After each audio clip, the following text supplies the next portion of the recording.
This sports podcast party started, all right?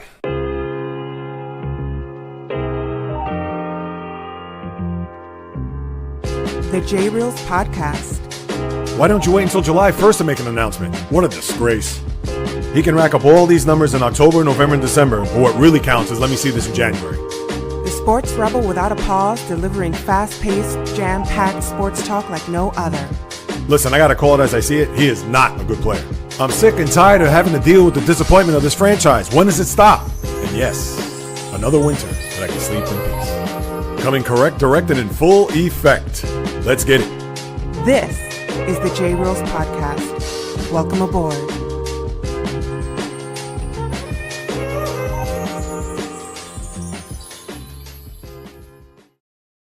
What is happening, my good people? Greetings. How are you? How's it going? How's everybody doing out there? What is the latest and greatest?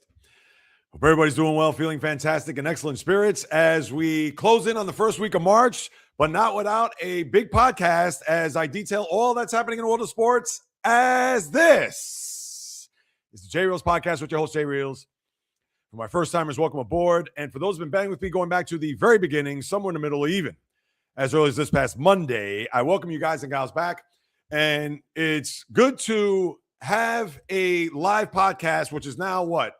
Maybe the 7th or 8th that I've done. So for those who are going to be in the chat room, please leave a comment, but I'm not going to get to it until we get to the top of the next hour. So even if you happen to jump on board and you leave a comment, please, if you have to step away, come back because I will answer it in the following hour. So where I'm at, it's just about a shade after 11 a.m. So in the 12 o'clock hour, I will unpack that. So just keep that in mind as we move it along. But for the podcast itself, when we get to now the deep end of the pool here, when it comes to both the fall and winter sports with the NBA and NHL, and the NHL has a trade deadline tomorrow, and I have a very interesting theory when we talk about tanking, and is the NHL kind of on the low with their tanking, not bringing it up? Is there a situation where could we actually pinpoint the NHL as we've seen it with the NBA as far as tanking goes? I'll talk about that in the next segment. But for now, I want to start with the NBA because there's starting to be a little separation when it comes to teams that have put themselves in good position, whether that would be in for playoff positioning or a scenario with the play-in tournament where teams have now found their way to a point where it's going to be a formality that these teams are going to make it into the playoffs, which in the big picture means you're not going to have a lot of drama. And what we like to see is drama, especially down the stretch of any season for that matter, whether it be baseball, NFL, etc. But for the NBA, and what I've been able to gather here over the last really 48 hours is that when you look at the Eastern Conference, and I'll start there, we get it that the 7 through 10, they are long shots to go deep into a playoff run. And although there have been exceptions over the years, I've talked about Miami in 2003 as an 8 seed going all the way to an NBA final. And in that same year, the Lakers had to play out of the play-in tournament, and they got to a conference final where they lost to Denver. We understand that they're not going to be long for the first round, dare I even say a second round, but how it's shaping up here is with the Charlotte Hornets and the Atlanta Hawks both going on runs here to the tune where now they have pretty much put the Milwaukee Bucks in the dust. And this is with Giannis coming back into the mix. Giannis, who had been out with that calf injury, came back there on Monday against the Celtics where the Celtics blew him out. And then they played Atlanta last night where the Hawks beat them up. And now they're looking at a situation where they're 4 in the loss and 5 games back of that final 10th spot in the Eastern Conference. And I don't know if the Bucks are going to start clicking at some point where Giannis is going to have to average pretty much 35, 15, and maybe 10. He's going to have to put up Nikola Jokic numbers here in order for them to get into the playoffs, which is a shame because you want to see a player like Giannis in the postseason. He's an exciting player. He's a great player, former two-time MVP, back-to-back MVP for that matter. We know about the finals, etc. But it's certainly looking like the Eastern Conference, and the same could be said for the West too, but you're going to have the Pistons as a 1. You're going to have the Celtics right now. They're going to battle out with the Knicks, for that 2 spot. And I don't know what happened last night. And let's throw Charlotte back in this equation because they have played phenomenal. And in fact, let me see what their low watermark was this year. Because after they annihilated the Celtics last night, and that was just unbelievable. And think about this as I pull up their numbers. They are now 32-31. They're a game over 500. Their low water mark of the season, and I can't even believe I'm going to say this because who would have thought that this turnaround was in store? Do you know that on January 8th, 2 months ago almost, because right now it's the 5th, this team was 13-25. Since then, do the math. They are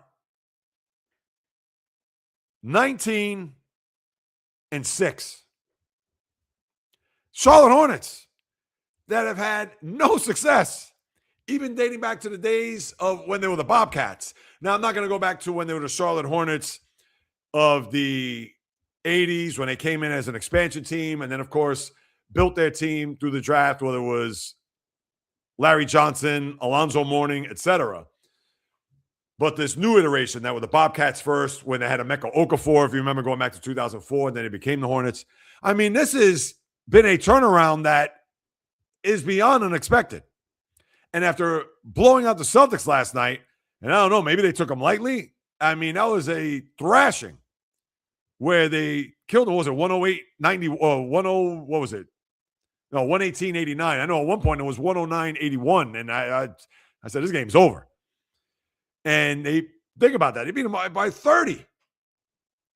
And are the Hornets going to be taken seriously? Now, we got to wait and see because right now, as currently constituted, they have the 10th seed, the 9th seed in the East.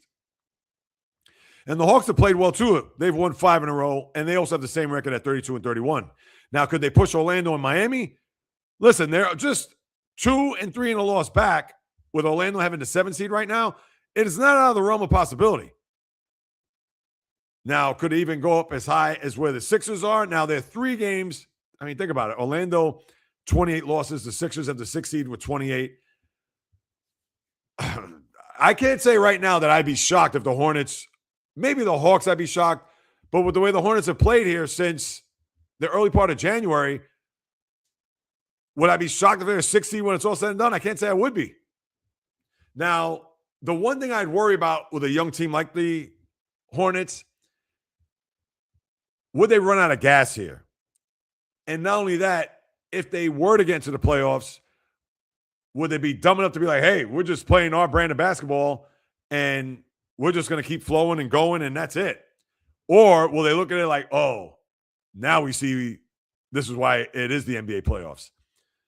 Obviously, we still have another month and change to chew on that, but you got to give it up to what they've done. And that's where the separation comes in because your 10 seeds in the East are pretty much set. Now, obviously, we got to worry about where they land when it's all said and done because even with the Celtics, 6 back of Detroit. Now, Detroit's going to be entrenched in the 1. That's not going to budge by any means. Celtics, Knicks are going to be interesting. I know that Cavs are hovering around there too. Then you have the Raptors and Sixers.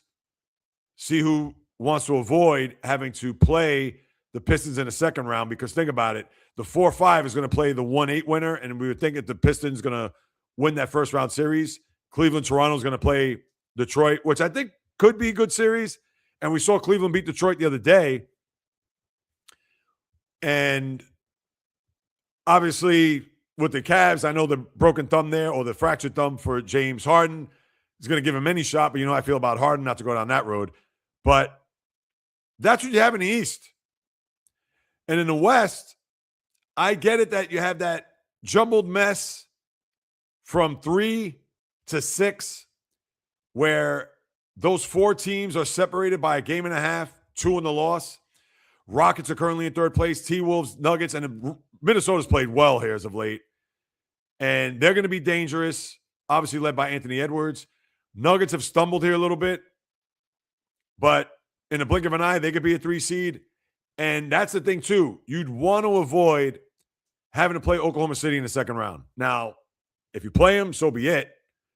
But you'd rather be that 3-6 team, because if you do end up winning that series, now chances are you got to play San Antonio, but you'd rather play a young, inexperienced, although on the come-up Spurs team than play the defending champ. So that's one of the things that we're going to look at here down the next 5 weeks of the season, whether or not if you're a 4-5, that's it.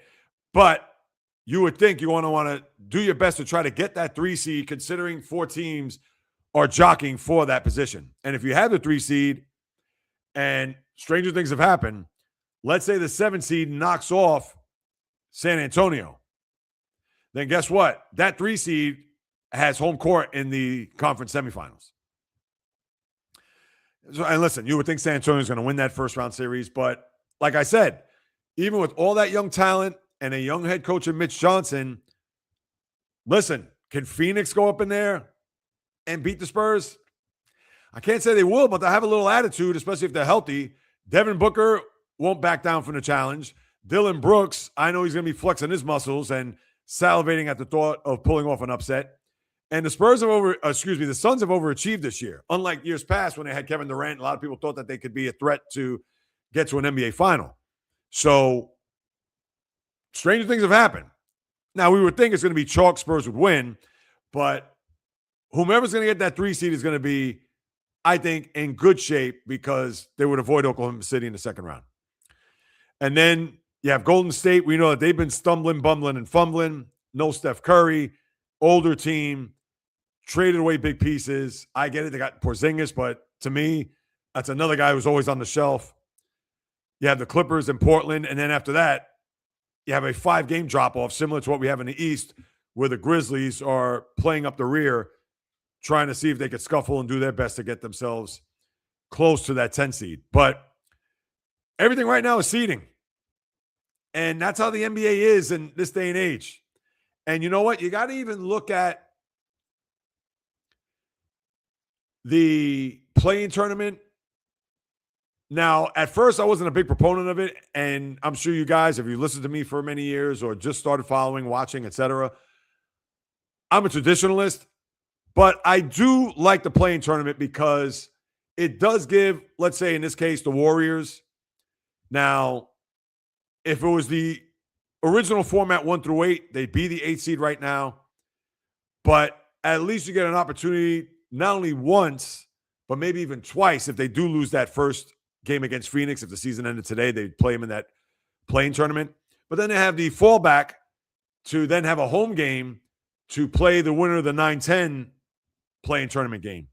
And yes, I get it that they may not be long for the postseason, but it does add more inventory. It does bring more eyeballs to the sets. And when you look at those, especially in the West, you look at those 4 teams, Suns, Devin Booker, all right, Dylan Brooks isn't a star, but people will watch that. Golden State speaks for themselves. The Clippers, I get it that there's been a bit of a makeover there with Harden departing to Cleveland, but you still have Kawhi Leonard, and if he's healthy, he is certainly a guy that you want to watch.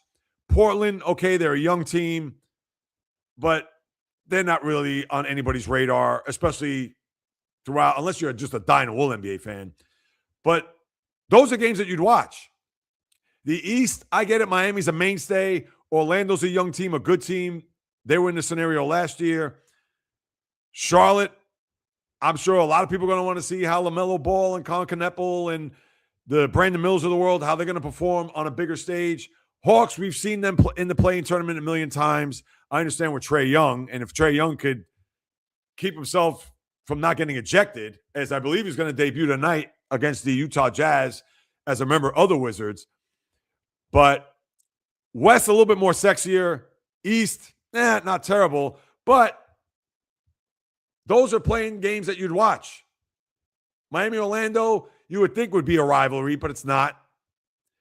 But the NBA right now, as we try to wrap our arms around it here over the last 5 weeks, and I'm going to be on top of it, but because there's not a lot of intrigue and there's not a lot of, who's going to try to get that 1 seed overall, I guess you could look at that if you're in Detroit or in OKC or even in San Antonio for that matter, because whomever has the best record out of those 3, they're going to have the home court throughout. And as it is right now, although the Thunder have the better winning percentage, 49-15, but the Pistons at 45-15, they have 4 games in hand. So they got some ground to make up. And who knows, if they end up getting the best record, they're going to have home court throughout. So even if that means OKC at Detroit, unless now Detroit has to go to OKC, and Detroit won the first game last Wednesday against the Thunder. If they sweep them, they're going to have the tiebreaker head-to-head. So, yeah, there's not going to be a lot to really chew on if you ask me, unless you're going to have a scenario where out west, those 4 teams are going to battle it out for that 3 seed. Or, yes, you can look at Celtics, Knicks, and Cavs, that group to see who's going to get the 2 seed. But again, those teams are already going to be in the postseason. It's not like, whomever gets knocked out of that spot means that they're done. It's a win-and-go-home situation a la Steelers-Ravens week 18 of the NFL last year. You don't have that. So that's why there's not a lot of juice when it comes to the NBA in that regard. But overall, we're just counting the days to get to that point to where we know what's set, playing as well as the 1 through 6. And once we get to April, I guess it's the 18th, then it's away we go. And that's what I'll be looking forward to. And unfortunately, the NBA, the marathon of the season that it is, this is what it's come down to. You're just going to have to wait it out, see how these teams are going to, where they fall as far as the pecking order with the standings. And then once we get to that 3rd weekend in April, we're good to go. Now, I understand you got to get through the play-in scenario the Tuesday, Wednesday, and Friday. But that's what it is. That's how it goes. I know last night you had the game there with OKC and the Knicks where Mike Brown, the coach of the Knicks, says that SGA is a guy that always gets the calls, convincing the ref of the fouls, whatever. Well, hey, if you're a reigning MVP on a reigning defending champ, on top of being a guy that is probably in the running, although I believe he has a couple of games before he's ineligible, he has to get that 65-game threshold. He's going to get all the calls. He's going to get a majority of the calls. Sorry, if Jalen Brunson, who plays the contact as we've seen, and I'm sure he gets his fair share of calls. I'm not watching every Knick game, but yeah, SGA, you're going to breathe on him. He's going to get a call. Sadly, that's all there is to it. Now, does he deserve that? To an extent, he does because of what he's accomplished here over the last few years. But, all right, maybe it's a little bit too much. Maybe those calls are saved for guys like LeBron or KD or Steph Curry because they've been in the league a million years, where SGA, obviously by way of the Clippers and then building up to where over the last couple of years he's been a first-team All-NBA player. But still, he's not a slouch. So Mike Brown, maybe he's trying to do that to put it on notice, especially getting deeper into the year when you get to the postseason. And maybe, if he's getting all the calls, maybe a coach on the opposing team will clarify that again for the world to know. I don't know. But that's what you have there with the NBA. And as far as the schedule here over the next few days, see if we got any interesting games. I know you have the ABC games forthcoming this weekend, which I think you have a few good ones. Tonight, your Prime Video games, Golden State at Houston, Lakers at Denver. 2 good games. I know Golden State, no Steph. Otherwise, you have Utah, Washington. I mentioned about Trae Young. Dallas, Orlando. Ugh. Games of note. Toronto, Minnesota, not bad. Detroit at San Antonio. That's right. This is where that stretch where, what was it? 5 of the 6 games that were played, or was it 6 of 7? No, it was 5 of 6. No. Yeah, 5 of 6. where Detroit played San Antonio and they lost. They beat OKC, split with Cleveland, and now they play in San Antonio tonight. To me, that should be a prime game. Get Golden State Houston out. Put Detroit San Antonio as prime. Chicago Phoenix. Yeah, that wraps it up there. Then tomorrow, Dallas at Boston, ESPN, followed by Clippers at San Antonio. Then you have Miami at Charlotte, Portland at Houston, Knicks and Denver. Good slate of games there. Excuse me, tomorrow night. On Saturday, prime, Orlando at Minnesota, Philly at Atlanta, NBA TV. Golden State at Oklahoma, that's your ABC Saturday night showcase. Then Utah, Milwaukee, LA at Memphis. Clippers, that is. And then Sunday, yeah, you got your lineup. 1 o'clock, Boston at Cleveland. Knicks at Lakers, 3:30. Detroit at Miami. Dallas at Toronto. Orlando, Milwaukee. Houston at San Antonio is your NBC Sunday night game. And then your Peacock later that night is Charlotte at Phoenix. And then you have scraps after that. So that is your NBA right out the gate.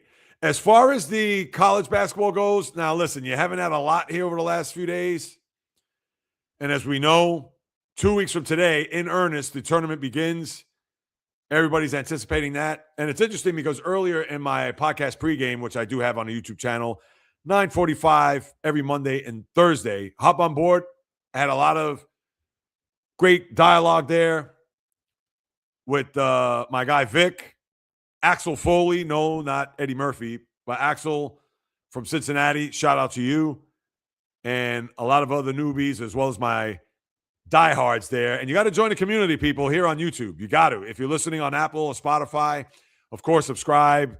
Throw me a few stars, write a review there. But for those who aren't hip to the YouTube channel, get on board, people, because the community's growing. Shout out to J-Rod, Fishing Angel, Bio, Val, Toppers, of course, more recent. I don't want to miss anybody. My guy Fuqua, a.k.a. Tatsuya Imai, as well as Rhoda Penmark, Dad's Chips, etc. He's got a bunch of AKs, people. You got to jump on board. You got to see what it's all about. I have a lot of fun. We talk sports, etc. But as far as college goes, yeah, there really isn't anything to – I know Kansas lost the other day to Arizona State. No surprise there. They're wildly inconsistent. And, yeah, your schedule this coming weekend, obviously you have your North Carolina-Duke game. That will be in Duke or at Cameron Indoor. And let me see what else. Yeah, everybody's waiting for what's going to happen next week, the teams that are on the bubble, the Miamis of the world, Ohio States, teams like that. And I'll get into more of that next week, especially next Thursday, because those teams that are going to start the conferences, and the conferences usually start Tuesday. Maybe I'll talk about that on Wednesday live stream, 12 noon Eastern on YouTube, where we'll take a look at the landscape, see what's going to happen with those teams that are on the bubble, who's going to get in, who may not, who needs to get to win a conference tournament or at least get to a final to possibly secure their bid into the tournament. So all that will take place next week. And as we know, rankings are still the same. Nothing has changed. So really, am I going to unpack that? We know Duke is number 1, followed by Arizona, Michigan. Now, the interesting thing is, and I've talked about this over the last few weeks, who's going to get that 4th number 1 seed? And right now you see UConn there. I think Florida could be that team, which I talked about on Monday on the podcast. But a lot could happen. I said Iowa State in my gut, but I know Iowa State lost, so they took a step back. So I don't know if it's going to be them unless they run the table in the Big 12. But, yeah, I think UConn has a pretty good shot here. Now, if they face St. John's in a Big East final, that's going to be fascinating because we saw UConn literally destroy St. John's where they couldn't even buy a basket in the last 17 minutes of the game, and they held them to 40 points. But because it'll be at the Garden, technically a home game for the Red Storm, if that is, what is it, a week from this Saturday, St. John's, UConn, that will be a fascinating Big East final because that's going to determine whether or not UConn's going to get a 1 seed. Now, if St. John's wins that game, they will not get a 1 seed by any means. Where are they ranked? Like 16th right now? I mean, maybe higher than that. If I take a look. 17th right now. They won't get a 1 seed, but if UConn wins, they may secure their bid to have a 1 seed somewhere. Probably won't be the East because that will be Duke, because you know the committee's going to favor Duke in that regard. It could be out West. We've seen 1 seeds from the East play out West, which is totally unfair. So, listen, we got a week and a half to chew on it. The Selection Sunday is on the 15th, which is a week from this coming Sunday. So, let's see. And I think Florida could get a 1 seed also, especially if St. John's beats UConn. So, just some permutations to think about as we get closer to the end of the regular season. And then obviously with the conference tournaments next week, there'll be a lot to dissect at that time. All right, now let me turn my attention, lace up the skates, and take a trip around the ice for the National Hockey League. And with the trade deadline tomorrow, you've had some minor deals. I know the Edmonton Oilers, they're trying to do whatever it takes. But here's the problem that I have with what Edmonton's doing. Now, they've made 3 trades with the Blackhawks. And I'm going to talk about them in a second. Something that not a lot of people are talking about. And although it's not in the makeup of this league to do so, but with the NBA getting pounded on tanking, I have a theory with a few teams in the NHL doing the same. But for starters, I know the Oilers have acquired a few players here over the last couple of days, and they want to do whatever it takes to try to get back to a Stanley Cup and win it. Now, they won't have to worry about the Florida Panthers, that's for sure, as we have seen them over the last 2 years lose to them in a cup final. But whether it's the Blackhawks trading players, whether it's the Vancouver Canucks who have traded players here, and most recently to the Dallas Stars, they traded their defenseman to Dallas, Tyler Myers, not a big-time player, more of a stay-at-home defenseman. And the Rangers, you already know they're going to try to unload some of their guys, whether it's Vincent Trocheck, JT Miller, maybe even the goalie, Igor Shesterkin. I know my guy, J-Rod, I mentioned him before, out in Michigan, saying that the Red Wings need a goalie. Well, would they be interested in maybe Igor Shesterkin, the netminder for the Blue Shirts? And you're already seeing St. Louis make a trade. Colton Parayko, their defenseman, now being sent to Buffalo, which I think that's a very good move. Now, it's obviously they got to make sure they clear the physical protocol, make sure that he's good to go. And obviously he's in a walk year, so this was a rental. But the guy has won before, was on that 2019 Stanley Cup team, but the Blues. So you're bringing in a guy who is a top-flight defenseman, champion, knows what it takes to win on a team that has not sniffed the playoffs in a decade and a half. So I thought that was that was an excellent move by the Sabres there. Now, does that mean they're going to go on a run and win a Stanley Cup? No. But you got to have some veteran leadership in that locker room and some presence. And that's what Parayko does. So that could actually be, when it's all said and done, probably one of the better moves that you'll see. But obviously time will tell that. As far as the tanking, I know the NHL is not going to get knocked for this, and I know this may sound a little clickbaitish, and you know I don't subscribe to that by any means.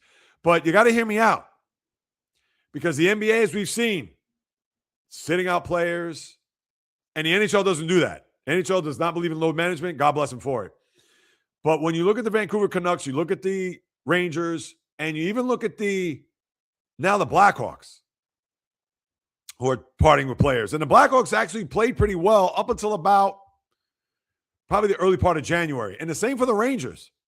Rangers got off to a pretty decent start, and they were near the top of the Metropolitan Division before they bottomed out. And now they're starting to unload players, Artemi Panarin, and let's see about the aforementioned Trocheck and JT Miller, and maybe even Shesterkin, the goaltender. But there is a player that's out there, although a little bit now checkered, but there is a player that, by all means, people are thinking that he could be the next generational player. And it's interesting because when you look at the last 3 drafts, especially the guys who've been picked number 1, Connor Bedard in Chicago, Macklin Celebrini in San Jose, and the Islanders with Matthew Schaefer, those guys have transformed their teams. Now, maybe not so much Connor Bedard, although we know he's a star, but Macklin Celebrini, the guy could be in the running for the MVP this year. He's not going to get it, but that's how good he's been. And San Jose, who got up to that dreadful start, has turned it around, and now they're on the fringe of making it into the Western Conference playoffs.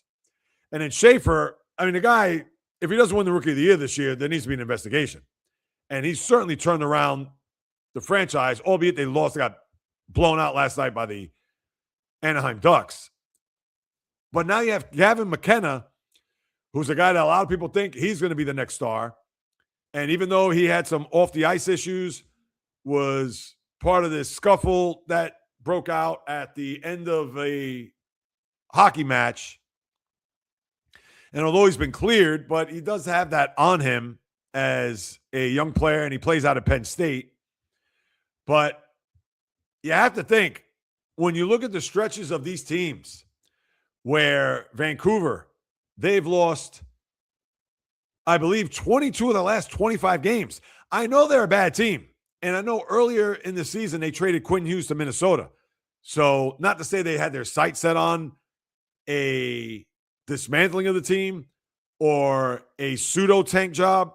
Because, right, when you're tanking, that means you're sitting out players, you're resting players on the bench, as we saw there with Utah a few weeks ago or 2 weeks ago against the Magic, I believe it was, where they had a 17-point lead in the fourth quarter and they didn't even play their starters. No Lauri Markkanen. They got, in a trade, Jaren Jackson before he got injured and is out for the rest of the year. So that is egregious. But with the NHL, of course, they'll never admit it, but the way Vancouver has just folded their tents, and even the Rangers, as I mentioned, and now they're in a stretch where they've lost, I believe, 14 of their last 17. And then the Blackhawks, 2-6-2 in the last 10. But I believe I was trying to do the math here prior to the start of this podcast.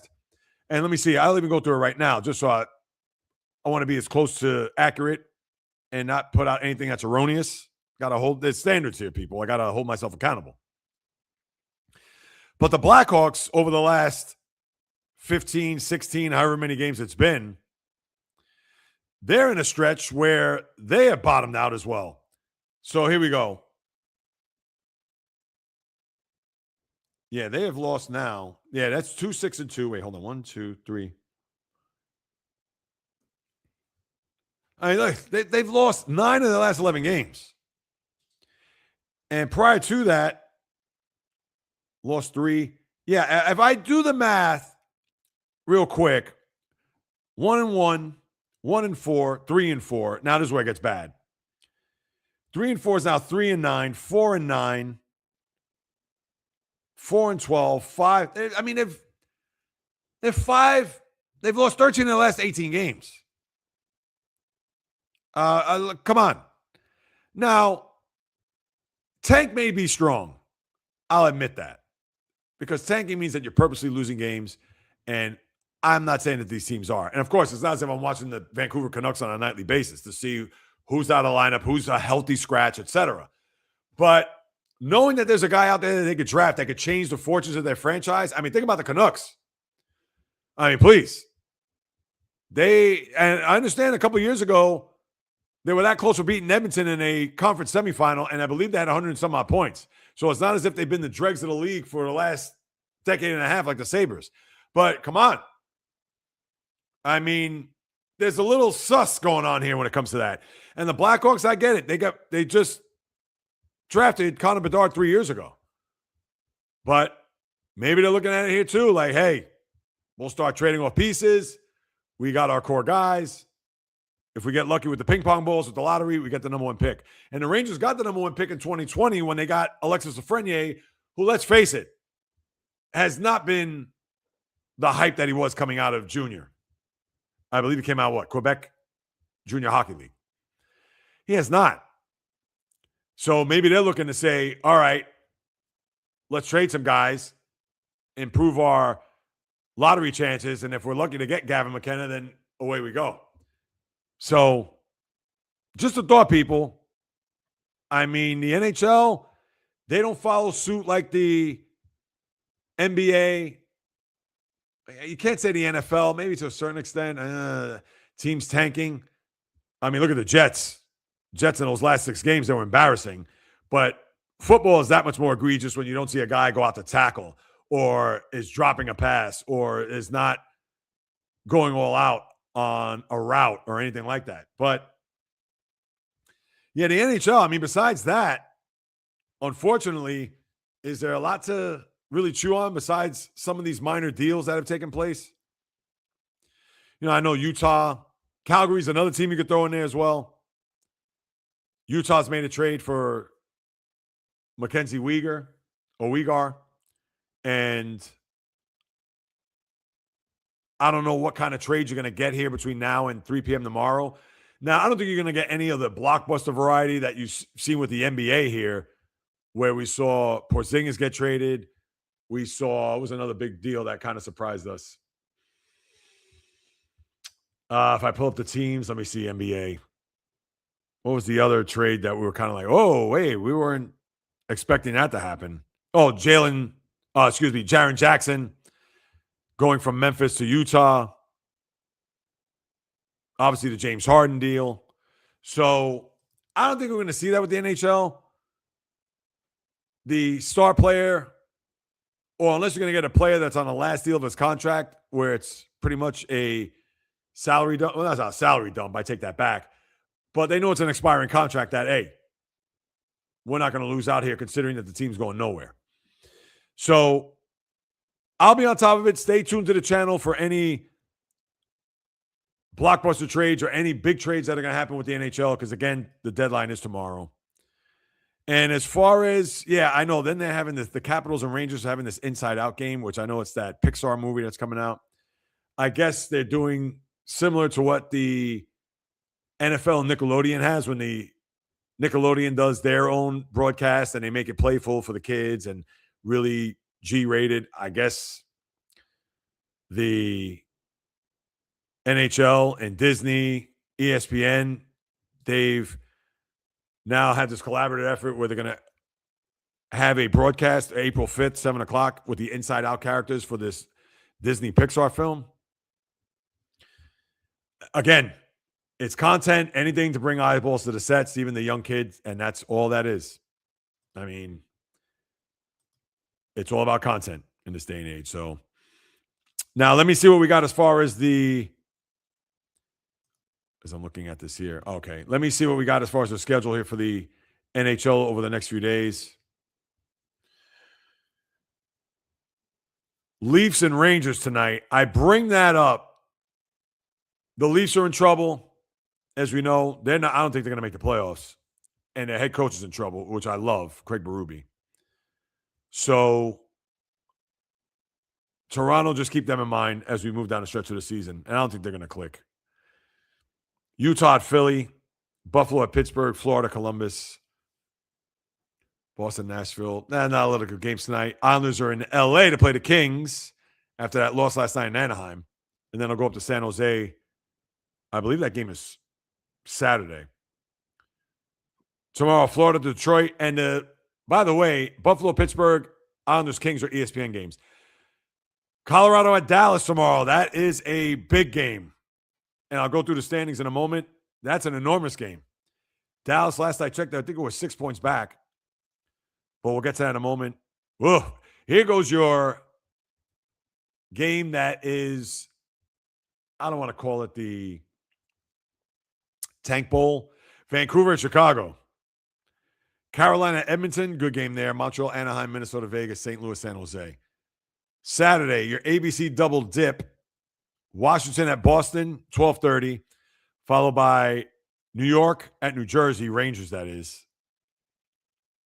Then Philly at Pittsburgh, Tampa, Toronto, Utah, Columbus, Montreal, LA, New York, San Jose, Islanders, that is.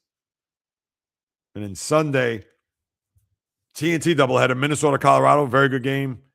That's at 2. 4:30, Boston at Pittsburgh. Then you have Tampa at Buffalo, very good. Chicago, Dallas, Detroit at New Jersey. Edmonton at Vegas. That's also a good game, too. A lot of good games in the NHL this weekend. I know not a lot of people are up on the NHL, but a lot better than the NBA. And the NBA has a couple good games. You know, Knicks, Lakers, Sunday. Yeah, Golden State, Oklahoma City. Not so much. But here are your standings. Sabres 2 points behind the Lightning, but the Lightning had 2 games in hand. Keep that in mind. And the Red Wings are 3 points behind them, but the Lightning have 3 games in hand on the Red Wings. And then you have Montreal 75, Boston 73. Metropolitan, Carolina is going to coast. Then you have Pittsburgh and the Islanders at 75, followed by Columbus at 70. And I'll get to the wild cards. Hold on. I should have done that from the start.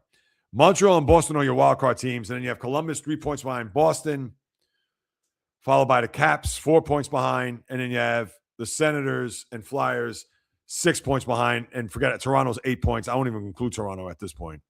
And Toronto's actually lost 5 in a row. Ugh. Not good for the Maple Leafs. Now you have Colorado 6 points ahead of Dallas, 9 points ahead of Minnesota, who they'll face over the weekend. But the Stars have won 10 in a row. So keep that in mind. Then you have Vegas 72, Anaheim 71, Edmonton 68. And then you have Utah and the Kraken 68-67. Followed by San Jose 64, the Kings and Predators 62. Forget about Winnipeg on down. So, yeah, unlike the NBA with the playing scenario where teams, let's say they're that close, NHL, you have teams that are trying to not only knock on the door, but barge through it. If you're San Jose, LA, Nashville in the West, and Columbus, Washington, Ottawa, Philadelphia in the East. So we will certainly be on top of that as we move it along here with the National Hockey League. All right, now let me switch it up here. I'm going to go baseball because today, and I understand this isn't on anybody's radar either, but I got to bring it up only because for 2 reasons. So the World Baseball Classic starts. And I know people are saying, JAYREELZ, seriously, we're going to talk World Baseball Classic. I talked about it a little bit yesterday on the live stream. But the one thing that I want to put out there, that if people are thinking that the USA baseball team is going to have similar traction to what we saw with the USA hockey team on the Olympics, not going to happen. Twofold. One is USA is actually the favorite to win the Baseball Classic, where I understand USA and Canada are pretty much were neck and neck, and it's not a situation where the USA baseball team is an underdog. So that's why I think, number one, that doesn't fly here. And number two, not many people are interested. See, the Olympic hockey team, for those who were alive at that time, that Miracle on Ice in 1980, that is not only, forget about hockey, that's one of the biggest upsets in sports history. And I understand it's the Olympics. It's not a Stanley Cup final. It's not a pro scenario. And then you have to think about the magnitude of that game at that time.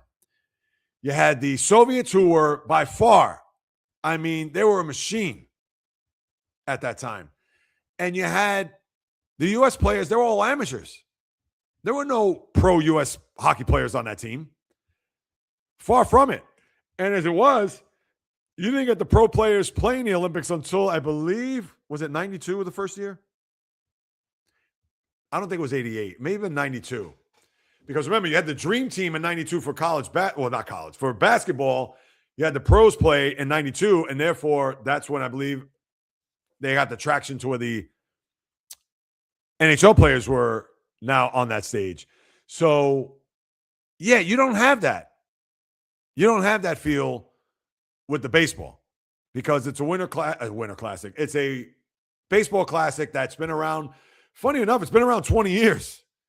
So as much as people may think it's a novelty, it isn't because it is from the standpoint of it's been around, but people probably think, oh, it's been around for like, what, 10 years? Well, it's been longer. And it isn't because not that many people hang their hats on it. And if you ask even the good sports fan, if I were to ask them how many World Baseball Classics that the USA baseball team have won, they'd probably say, I don't know, 2 or 3. They've only won 1. And there have been 5 of these where Japan has won 3 of them, including the last one 3 years ago. Dominican Republic has won 1, and the U.S. won 1, and that was in 2017. So, and listen, people, I'm not going to break down rosters and things of that nature. I know yesterday I talked about U.S. being a favorite, a big favorite. They're actually minus 110, where you have Japan. I believe they were at plus 350. I think Dominican Republic was plus 400. Then you had the U.S. I think they were at, no, that's not U.S. You had Puerto Rico at plus 2,000. I think Mexico was plus 2,200. So for Cuba, for the Netherlands, forget about Italy, Israel, those teams, Australia. I mean, forget about those. Even Venezuela. And Venezuela, obviously, that's a hotbed for baseball, but they aren't anywhere near the favorites, or at least in the odds. So that's why the U.S., I don't know if it's going to gain any traction. So pretty much that's what you have with the baseball, because other than that, we know exhibition season's in full swing. We know that Jurickson Profar banned again, full season, 162 games. Remember, he got caught last year where he had to sit out 80 games. One more, dunzo. His career is over. So, and that's the Brave outfielder, which I'm sure the Braves will make a shrewd move at some point here to kind of bolster, because he's a left fielder and DH for the most part, but he also plays outfield. So that will have to wait and see. Now, let me see what else with baseball. I just want to, before I move on, I don't want to miss out on anything here. And I'll move on to one last thing, and then I'll check out all the comments, questions. We'll go through those. Yeah, that's one thing. If you're the Cincinnati Reds, Hunter Green is going to have an MRI on his right elbow. I'm sure everybody in the southwest region of Ohio, they are holding their collective breaths. And listen, I hope the kid is all right. I hope there's nothing structural as far as damage goes. I hope he's fine. And I'll just leave it like that. Oh, look at that. Oh, so Andrew McCutchen joins the Rangers on a minor league deal. Okay. 39 years old, former MVP, as we all know. Rangers. Yeah, good for him. Yeah, but that's what we have out there with the baseball. Other than that, yeah, there isn't anything to really discuss. Yeah, I know yesterday we talked about the top 100 players. I didn't go through the whole list, but we went through the top 10, and we talked about that. All right, now let me turn my attention to wrap up with the helmet and shoulder pads as I get out of the batter's box. We have seen a lot of people get released or cut here over the last several days. And am I going to break down every single cut? No. We understand there's also been a big trade where the Rams acquired Trent McDuffie, the former defensive back of the Kansas City Chiefs. They gave up a pretty hefty price tag, a number 1 pick this year, which is their later pick, because they get let me think I got this right. Was that with the trade with the Bears? They do have 2 number 1s. I got to pull that up. They do have 2 number 1s, but they're giving up the latter number 1 pick, the one that would have been for this year, because obviously they were top team, as we know. as I pull up the NFL draft list. The Rams, from the Falcons in that deal. What was that trade? Interesting. So they have the Falcons pick, which is number 13, but they gave up their number 1 pick, a 5th round, 6th round this year, and a 2nd round next year. And listen, we know McDuffie is a very good player, 2-time All-Pro. He's a first team and a second team back in 23-24. Last year did not get an All-Pro nod. But that certainly is going to bolster their defense and puts them in the running to obviously be a top favorite going into the season next year. And as we know, the Rams, they've done this before when they brought in Jalen Ramsey midseason and they sold out just to win a Super Bowl, and they did do that.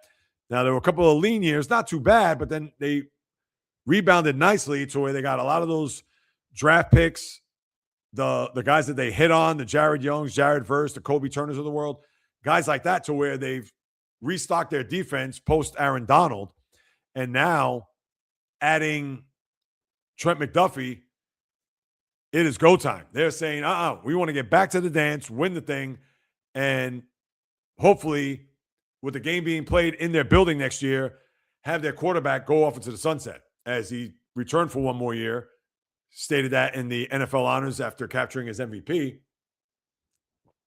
So therefore, they have pushed all those chips to the middle of the table, and good for them.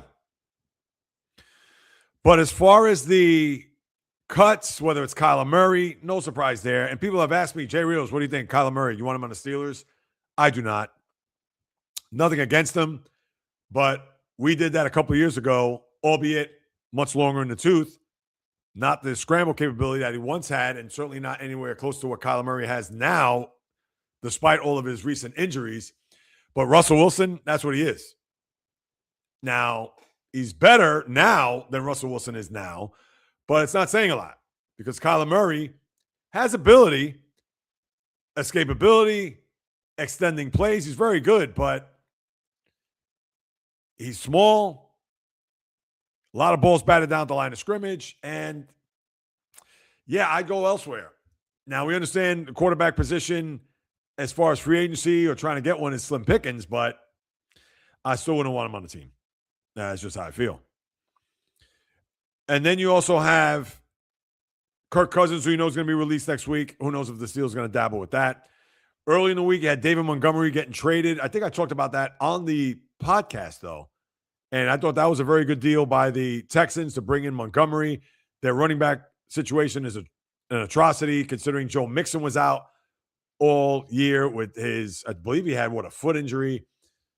And then you had Woody Marks, who ran well against the Steelers in the playoffs, but is he a guy every down back? No. Now you got your guy, and Montgomery's going to fill those shoes nicely, you would think.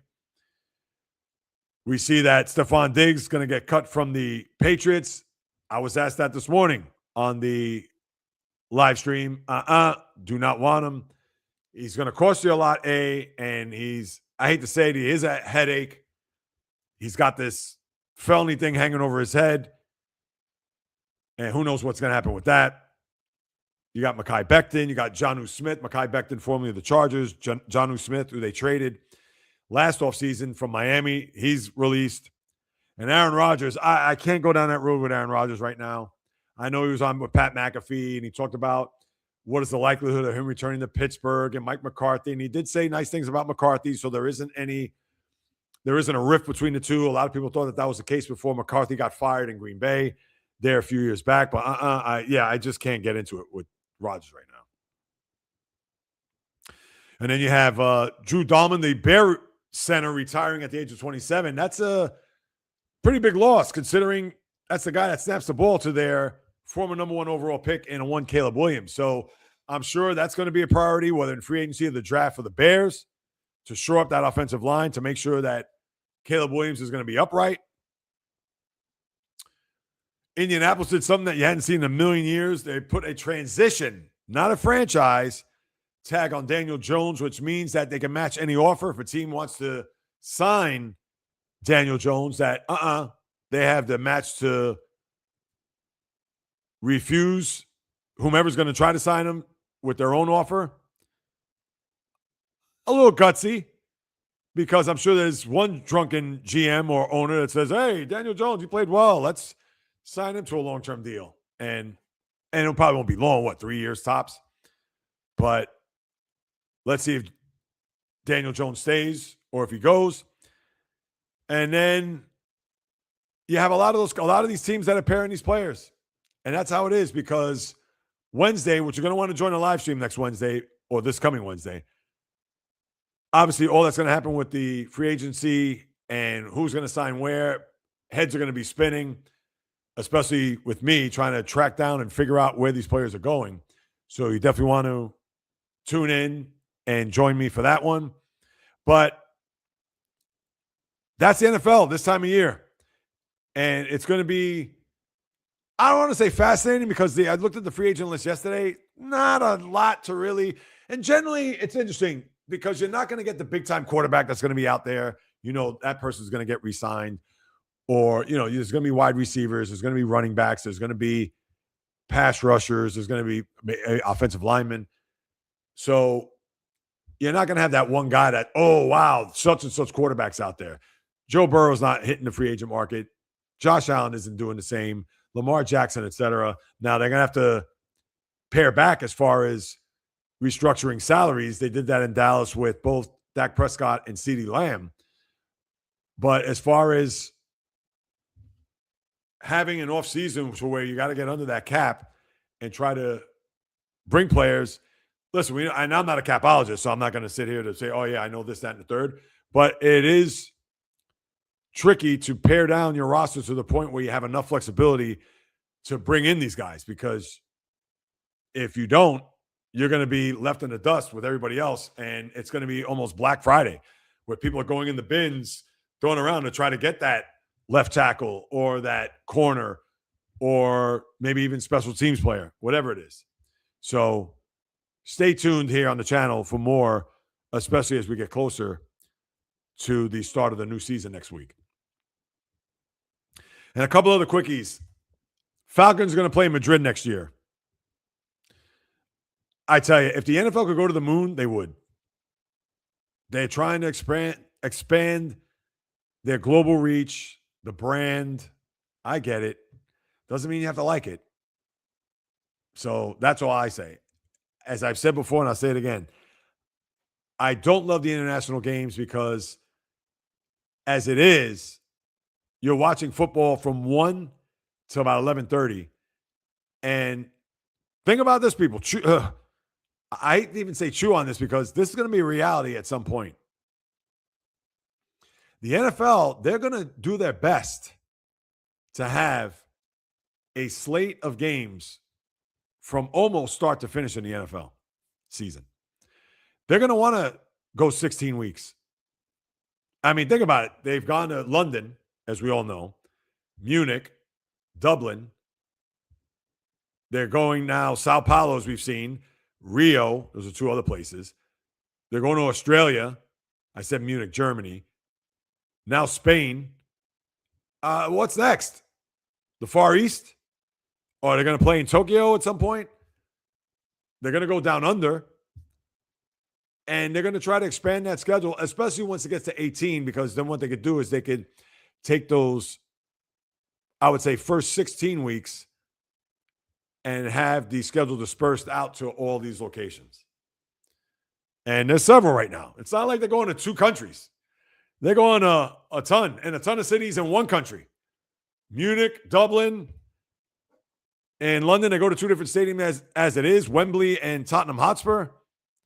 Listen, the NFL, as I like to say, if you're watching on YouTube, that impenetrable shield. They could have dings on it.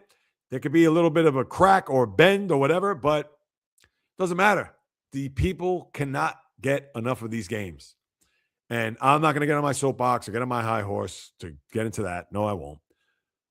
But I will say the people are going to watch because they have fantasy football. They have in-game props. They have everything that's tied into it. And that's where the NFL, not to say they get away with it, but that's why they could do it. Nothing more else needs to be said about that. And then lastly, some sad news. This is more from a college football ranks. Although he did, a lot of people forget, he was the head coach of the Jets back in 1976. He was 3-10, very unsuccessful. But Lou Holtz, the former Notre Dame coach, big time success when he succeeded Jerry Faust. And if you recall, Jerry Faust, wasn't he had that last game? Or maybe that was the Lou Holtz game later on. Yeah, I think it was later on. That 59-0 game, whatever it was. But anyway, Lou Holtz, 89 years old. They have not put out the details of his death, but he died surrounded by family. And listen, we know Lou Holtz's career, especially at Notre Dame, national champion in 88, one of the great, and you could argue whether or not, because college football regular season, you don't have a ton of those. But that, for that time, and I remember it well, 1988, it was what? I believe that game was in September. Was it late September? Number 1 versus number 4, Miami versus Notre Dame in South Bend. The Cleveland Gary game, the fumble there at the goal line, the Catholics versus Convicts game, the controversial title of that game. And that's when Miami, they were the bad boys of the sport. I mean, listen, they invented swag. Let's face it. When you think back in sports history, as a team, I understand you could talk about Joe Willie, his swag as the playboy that he was for the New York Jets, winning that Super Bowl. Muhammad Ali, his swag, float like a butterfly, sting like a bee. But again, he's a boxer. He's a showman. He was a walking billboard, not necessarily with the companies or anything on his chest, but I mean, the guy had flares that nobody ever has walked the earth the way he has. But then you have teams that before UNLV, the Running Rebels, or even the Fab Five in Michigan in the early 90s, you had the Hurricanes. You had that swag. And that was a crazy game. The brawl in the tunnel, or the almost brawl in the tunnel. Cleveland Gary looked like it was a touchdown right there on the goal line. It was a fumble recovered by Notre Dame. That touchdown would have sealed the game for the Hurricanes. Did not. They lost 31-30 in the game. But Lou Holtz passing away. Thoughts, prayers, condolences go out to his family, the Notre Dame family, etc. 89 years of age. And like my guy, Fuqua, from the community that I have, and growing, I might add, said it best. I'd sign up for 89. You know what? I definitely will too. Where's the paperwork? Because I'm ready to sign right now. All right, people, let's get to the comments. I appreciate your patience. I appreciate you waiting. Scroll up to the top. J-Rod, Michigan, Iowa. Yeah, Michigan, that should be a dub. They did. That game. And the thing is, I didn't watch that game. I was in the middle of cooking, and then I looked at the score, and I said, and this was early. And, you know, Charlotte had a healthy lead, but they had a good lead. I'm like, all right, still early, whatever. And then I was going to turn it on, but then I realized, I said, you know what, let me see what the score is. And I saw that the Hornets were kicking their ass. And I said to myself, I said, I don't think it's time for me to watch. I think the score at the time, I know I said earlier, was it 109-81, but I saw a score before that. What was it? Yeah, it was like 70 something, and I was just, I said, geez, the Hornets are putting it on the Celtics tonight. Yeah, that was, if that wasn't a statement win, that was, especially this late in the year. And Charlotte has beaten good teams. Charlotte won in Oklahoma City this year. Hey, think about that. So I don't think they're afraid of anybody, and that's a dangerous team. When you get to the postseason, it's a whole different beast, as you know. Let me see. Charlotte, did they beat San Antonio too? I want to say they also beat the Spurs. I'm going to pull that up. I got to make sure that I'm right. I know they beat OKC. Hornets. Wait, hold on a second. All right. Hornets have beaten.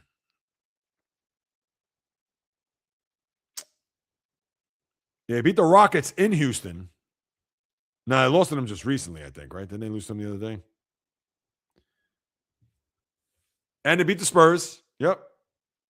Yeah, because I remember when I saw that they were actually in the play-in scenario, I said to myself, I said, wait a second. Let me see who they beat here. Did they beat the Dregs? As I know, they've actually beaten pretty good teams.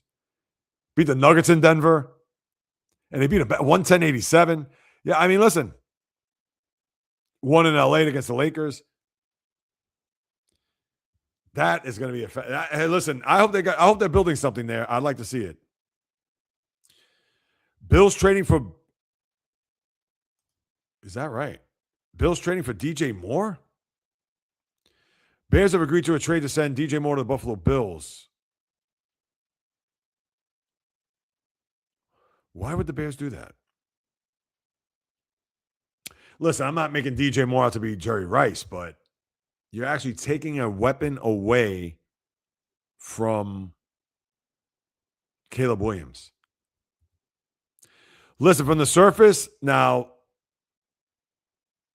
they haven't said what's involved. Well, I'd probably say if DJ Moore, third round pick at the most. Yeah, but I don't know if let me tell you something. That's a good move by the Bills, but that's not come on. If I'm the Bills, I gotta do better than. Listen, if you're gonna put him on the team and you're gonna bring somebody that's better than him, then fine. But that can't be it. I mean, if they got, and not that this would happen, if the Bills got Justin Jefferson, now you're talking. DJ Moore, he's good. In fact, he's very good. But, hey, come on. You're not going to be shaking in your boots if you're a defensive coordinator thinking like, oh, geez, I got to stop DJ Moore today. Let me see. Who would be the right fit for Josh Allen as a receiver?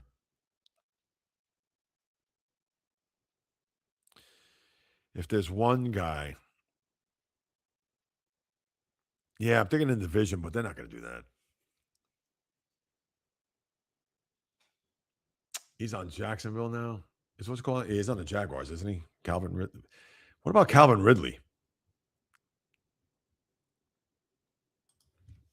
Let me type him up here. I know he's got his issues and gambling and all that and whatever. Oh, he's on Tennessee. That's right, because he left. I was thinking that for a second because I know by way of Atlanta. No, but they want to keep him there for Cam Ward. Yeah, I don't know. To me, that's a good move, but that's not.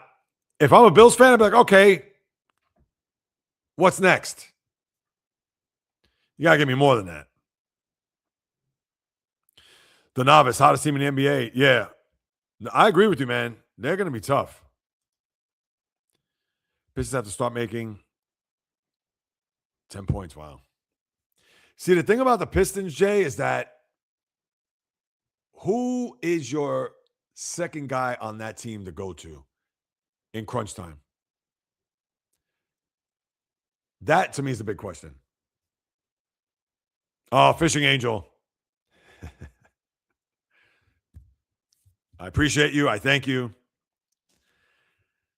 That's the thing with the Pistons that would worry me. Now, they're going to defend. They're going to play physical. They're going to manhandle a lot of teams. But in a 7-game series, if they're going to lock in on Cade, who's that second guy? Who is that guy that's going to deliver in a big spot? Jordan saw the majority of his team. No, and you're right about that, J-Rod. They did. And look, you're right, Bio. Exactly. Maybe that 93 playoff series, rest in peace, Reggie Lewis. 81-23. Yeah, I can see a blowout. Imagine that, 23 points. Oof. You know the Michigan defense showed up. If that's the case, either that or Iowa shot like the way St. John's did in that game against UConn. He still owns some of the team, but I think it's 25. Yeah, I think you're right about that, J-Rod. Don't care about basketball. Yeah, I know. With, what's his name? Tyler Reddick. Fuqua. Nothing going to change. That's a good one. Gary Bettman, he's now 31 years. So he's the longest active commish in the 4 major sports. Yeah, because Goodell was what, like 2011-ish? No, Tagliabue may have stepped down and I don't know. Well, right. Obviously, Goodell's not 31 years. Rob Manfred, not that. And who am I missing? Well, Adam Silver, yeah, 2014. So, yeah, I'm not a fan of Bettman either, Fuqua. So, yeah, I'm with you. Yes, Jordan does still want a part of the team. You got that. Mark Sammons. Yeah, you were reading my mind about that. Because I think you asked me who's my favorite baseball player, and I said Strawberry. What's my top 5? My personal top 5 baseball players of all time that I love? Wow.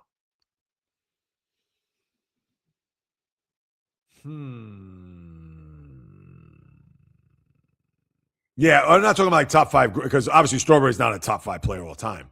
My top 5.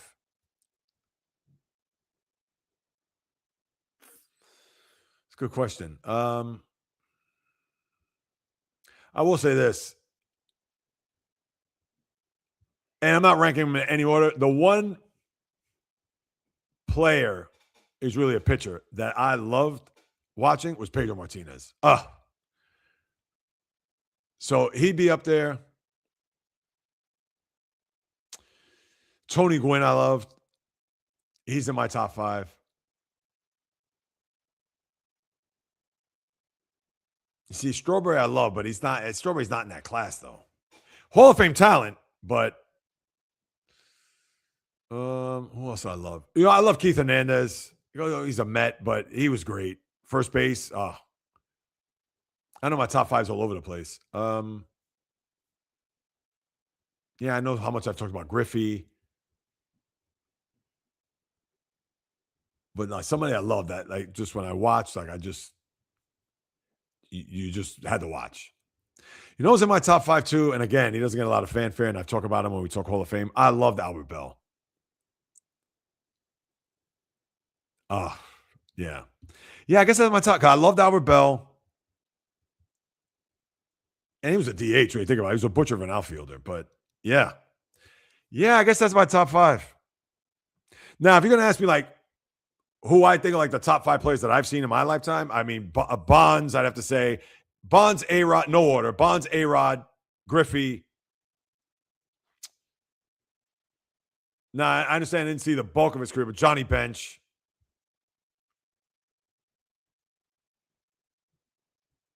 Who would be number 5? Michael Jack Schmidt. I mean, come on. That guy was 548 home runs. How many Gold Gloves, MVPs? That guy was great.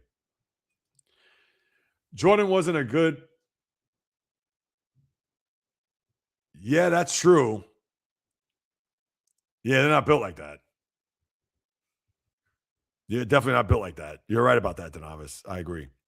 Oh, is that right? Fishing Angel hockey. Okay. No, in the 80s, I used to love. I couldn't get enough hockey in the 80s. Yes, he saw us taking the team. I was trying to sound majority. Right. Yeah, I forgot who the majority owner is. Oh, that's a good one, Mark. Ricky Henderson. Yeah, he should be on that list. Yeah, if I take out Pedro because he's a pitcher, if I did pitchers separate, yeah, I'd have to put Henderson there. Played on a million teams, though, but yeah. Isaiah Stewart played last night. All that time, so pretty rusty. Oh, did he really? No. Yeah, I didn't see the game last night.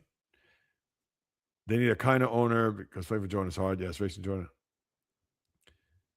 Yeah, no, Jordan is Jordan. I mean, he sent an interview out in NASCAR Sunday. He just brings money to the table. Oh, okay. So he pretty much has his feet up. First time ever. Yep. That was his three-peat. I know a lot of people saying that. Does NBA have game flexing? I don't think they do because just like I said earlier, and you were on that, the novice, they should be showing Detroit, San Antonio tonight. Golden State, Houston? Listen, I understand you're talking about pedigree with Golden State, and in Houston, obviously with Kevin Durant.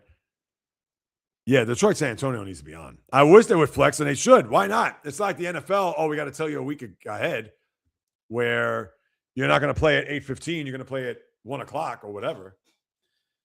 They should flex out of that. Why not? Oh, lost my comment there. If you had to call a team generation of miracles, what's up, Automation? Shout out. Wait, let me see if I read this properly. If you had, I don't know if you're still on with us, Automation. I know you wrote that almost an hour ago. If I had to call a team generation of miracles, I mean, listen, I was referring to the 80 hockey team.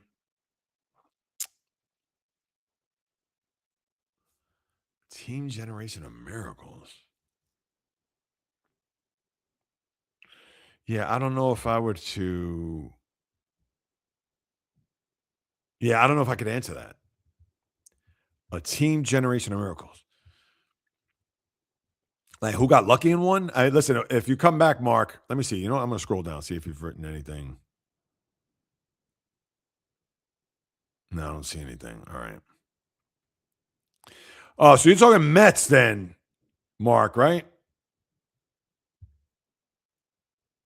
Top 5 Mets of all time?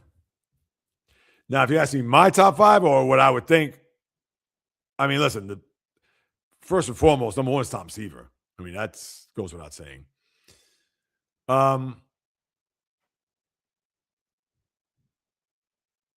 Yeah, I'd have to say it'd be Seaver, Strawberry.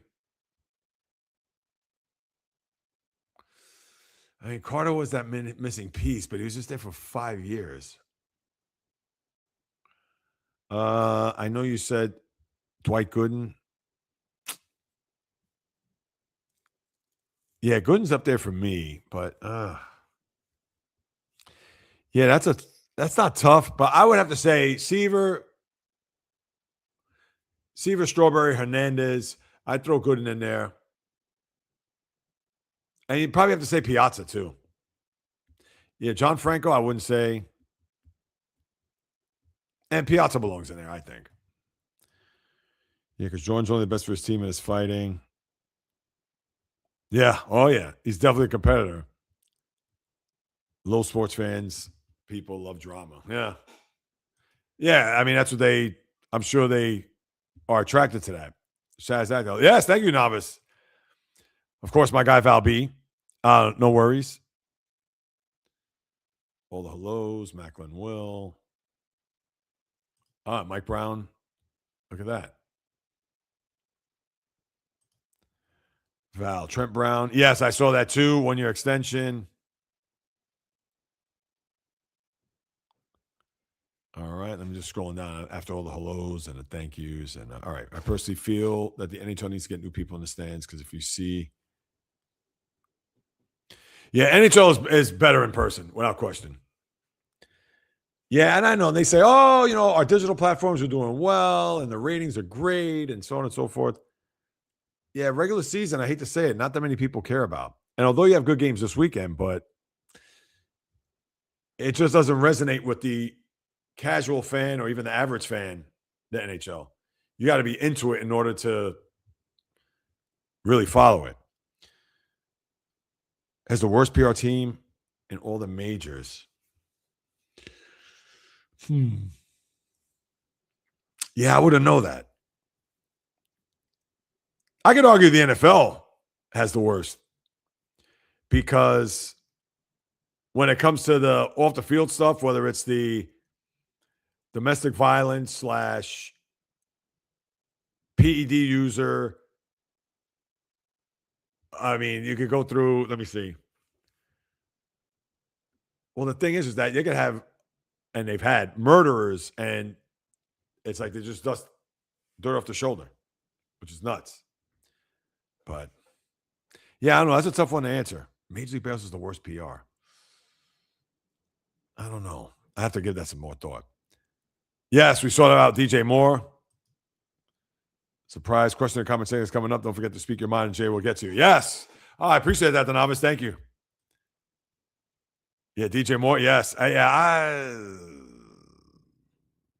like that, but again, I'd have to see more.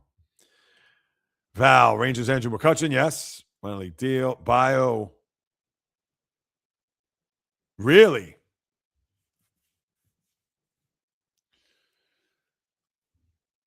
What do you think?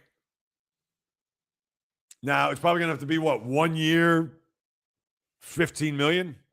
I don't know what their cap situation is, but considering they're going to sign McDuffie to this money, and yeah, Devontae Adams isn't costing a lot, and Puka's still on his rookie deal.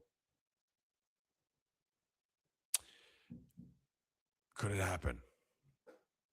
I can see that happening, especially if Stafford called, and I'm sure he's talking to Les Snead, the GM, to be like, hey, how can we get him on here? Now, who knows? What does Murray want? Is Murray going to say, well, hey, if Stafford retires after next year, can I get a multi-year deal? And I don't know if you want to have him on your team after next year if Stafford decides to retire. Let's see. The Rams weren't getting a corner at 29. Yep. Yeah, excellent point. Without question. Oh, RH. He still wants to talk about the Super Bowl halftime guy. Yeah, Bears trade DJ. That is breaking. I'd love to get it while it's happening. The news, that is. Oh, you do?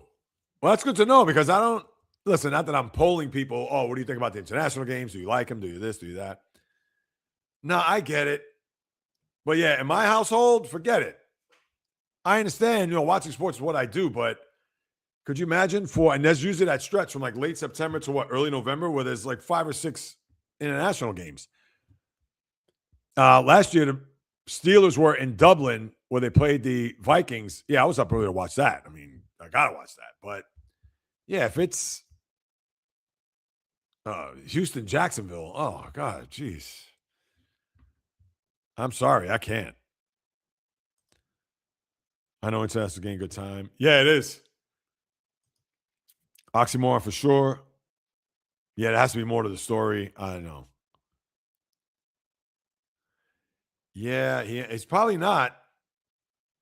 Unless they get the Godfather offer, can't refuse. If they could hide all those, you're doing great. Yeah, I'm sure if they could, they would. Val with the wave and a good show. Thank you. Murray's cheap because the cards are paying him. Yes, exactly. So what's that? The veteran minimum, I would think. Oh, hold on. I feel like I skipped over a bunch of. No. No, I think we're good. All right. Hold on. Show. Yeah, help develop Baker Mayfield. I know Mayfield. The one thing about Mayfield, I give him credit. He has a chip on his shoulder. Former number 1 overall pick. Bounced around a million teams. Panthers, Rams. Now Bucks. Yeah, the one thing I don't like about Mayfield, I think he's good, but he needs to be great to win. Because the great ones usually win. So, yeah. But listen, he turned his career around. Obviously, he's making money down in Tampa. So, let me see. All right, then obviously again, Murray's cheap. Oh, yeah, that's not the comment I wanted. Question is who the Rams pick at 13.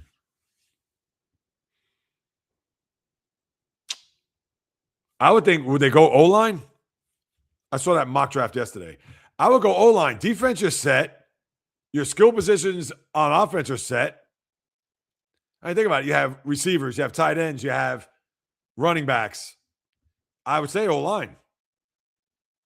2026.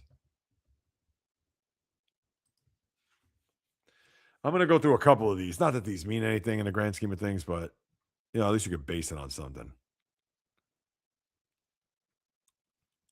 All right. Whoop. They have the.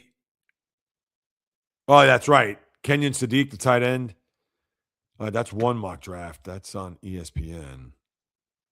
Charles Davis mock draft. Let's see.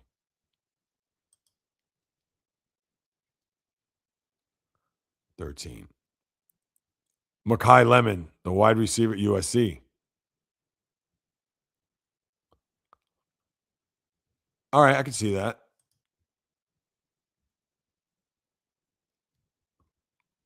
I'm looking for one more. Hold on. No, it's CBS. Why not?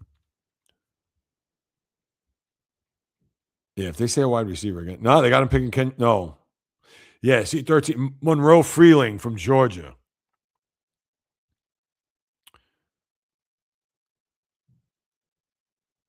It's funny because they're saying here, whoever wrote this, it may not be the most pressing need for the Rams, but with 2 first-rounders to take a swing, this is prior to the trade. They may take a swing on Monroe Freeling's potential and grab somebody who could be a franchise left tackle for the next decade. I mean, come on. You lost Rob Havenstein. I would think they would go O-line. Because, again, can you go defensive lineman? I guess you could. Could you go linebackers? The linebackers are good. Can you go? I mean, I don't know. Maybe I'm missing something. Who knows? All right. A lot of people talk about Mekhi Lemon. Third wide receiver. All right. And the Rams are horrible in special teams. Yeah, exactly. What you call it? Donovan hits it right on the head. I mean, that's my thinking. And even though that writer said, oh, no pressing need, you do not have Lamar Jackson as your quarterback. You got a guy that is literally a statue. So I would think, am I wrong? But injury. Yeah, all right. Yeah, I could see that too.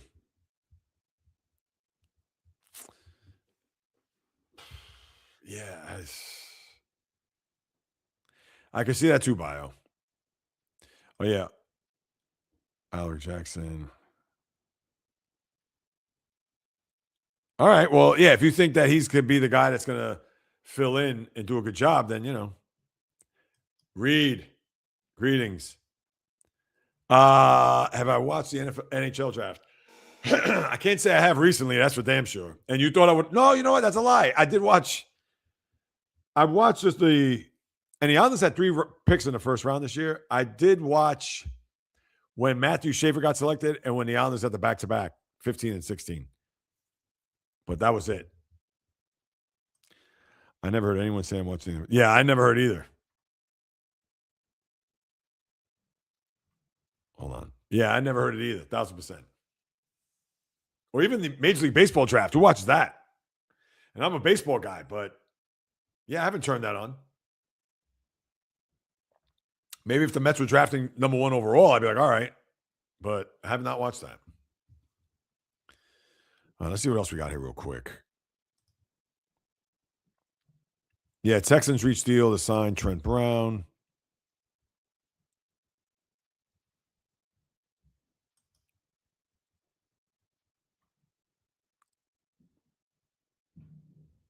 Yeah, that's about it. Yeah, I'm just scrolling down.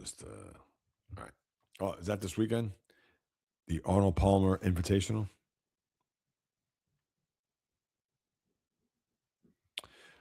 All right, my good people. I don't know. Anything else you want to add in? Chime in. I watched WNBA draft before, JAYREELZ. I have no shame. Hey, listen. Nothing wrong with that. I certainly wouldn't knock you if you watched the WNBA draft. Without question, yes.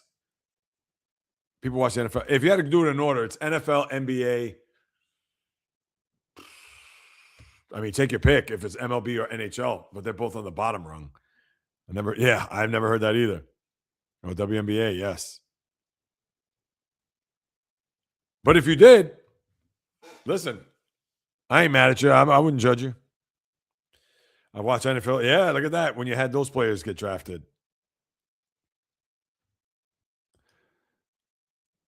Kyler to the Vikings. I know you mentioned that too, Novice.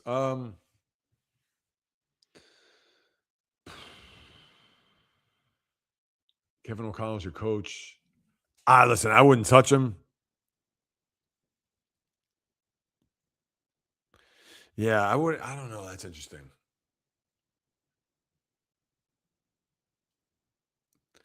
Yeah, Viking. Let me think. Yeah, Vikings. Yeah, JJ McCarthy. I don't know if he's the guy. Still early. I know he was hurt all the first year and last year. It was hurt in between. You know what, the Novice? Maybe that would be a good spot for him. ESPN broadcast every time. Oh yeah, who does the draft now on ESPN?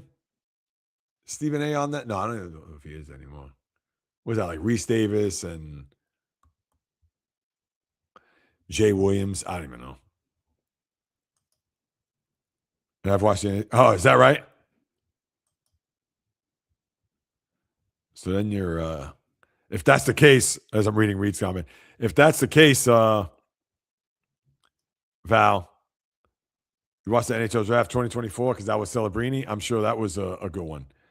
Let's see. DJ Moore will help Buffalo in that trade. Yeah, I think he will, but they need a star stud pass catcher. Is DJ Moore that? Not my eyes. I mean, he's a little. Yeah, like to bring like the Brandon Cooks of the world, and to me, he's a guy like that. I mean, he's better than Brandon Cooks, but.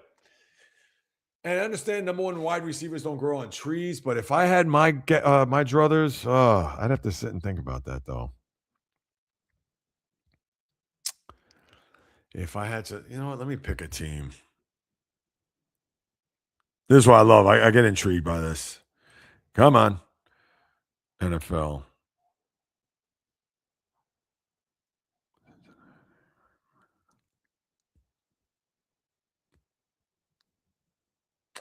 I got one for you. Now I don't know how they feel about it, but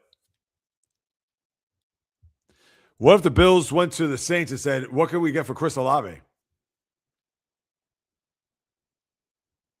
Oh, Mike Evans is a free agent. Why not go after him? I understand he's 32, 33 years of age, but to me, that is a perfect guy. And last year was the first year he was hurt because remember, he had 10 straight 1,000-yard seasons.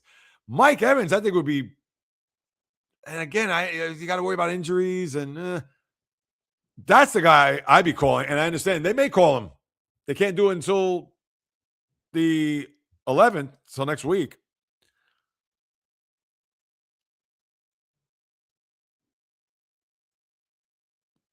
Yeah, I'm going through all the teams here, people.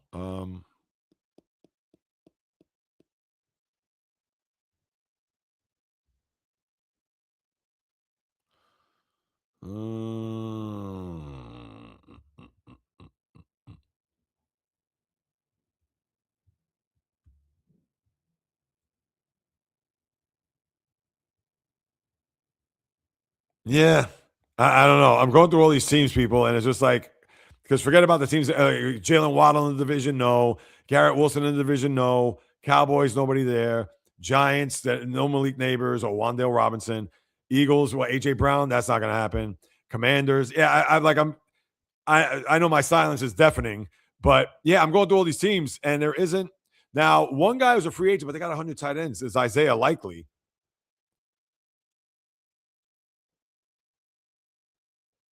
Yeah, Mike Evans, there's your guy. That's the only one I can really see right now. And I hope they pursue him. No, he's still a free agent, Reed.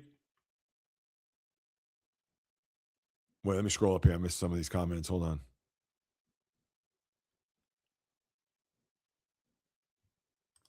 All right, A.J. Brown and Buffalo reunion with Stephon Diggs. If I'm the Bills, I wouldn't go near Stephon Diggs. I'd go after A.J. Brown first. Yeah, Diggs, he's a good receiver.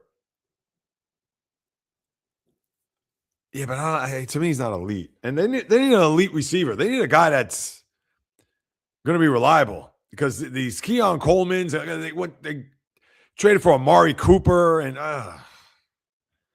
that ain't cutting it. Daniel Jones being transitional franchise tag. It does. Cousins about to be cut. Roger not signing anywhere. I know. And look, you're talking about three guys. I understand Jones is a lot younger than Cousins and Rodgers, of course, but Cousins is that guy that when you think, oh no, let's see what happens, and then he gets off to a hot start, you're like, oh, hey, great. And then he just unravels. No, he's still a free agent.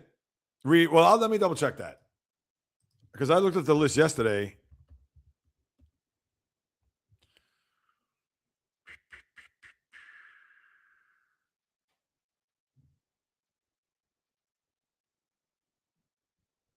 Yeah, all the stuff that I'm reading here, although, yeah, he's still, it says Tampa, but yeah. Rumors, Mike Evans on New York's radar. Ooh, Jets or Giants? Giants? Ugh. Yeah, Jackson Dart, maybe. NFL analyst says Buccaneer star Mike Evans no longer. Nah, that's different. Nah, based on what I see here, he's a free agent.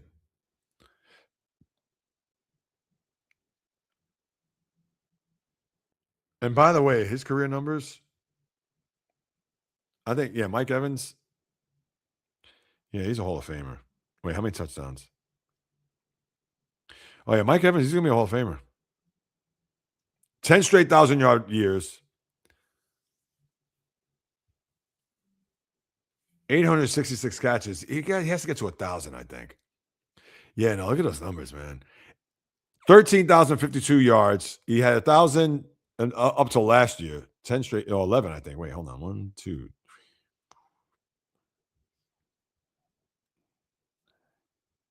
11 years. Yeah, some of those were like hovering. You had 1,001 one year, 1,006, 1,004, 1,051. Yeah, 1,206, 1,321, 1,524, 1,157, 1,124, 1,255. Yeah, it's like a running back. Put it this way. Let me ask you guys this, because I think he's going to be eligible next year. And this is a good one. Is Frank Gore a Hall of Famer? And if you know me, I'm sure you know the answer to that. And I can pull up his numbers. Now, let me see Mike Evans. Hold on a second. Mike Evans was never, here's the thing that may hurt him. He was never first or second team All-Pro. I understand there's a million receivers out there, but I think he's a Hall of Famer. He has over 100 touchdowns. Yeah. Is Frank Gore a Hall of Famer? Well, let me catch up on the comments here. My bad. The novice. Evans to the Pats? Spoiler, huh? Ooh, would he go there? Oh. Heard a rumor Mike Evans 49ers trade talks, but I don't think it's talked about anymore. Well, no, now he's a free agent there, Val. Max Crosby. Yeah, there's a lot of rumors around him. No, that's all right, Val. All right, Reed on top of that. That's good. I like that. I like it. I'm not too sure if I watched Macklin get drafted. Maybe I kind of forgot. Yeah, he got drafted in that first pick overall, 2024. Jahan Dotson. Yeah, and you would know.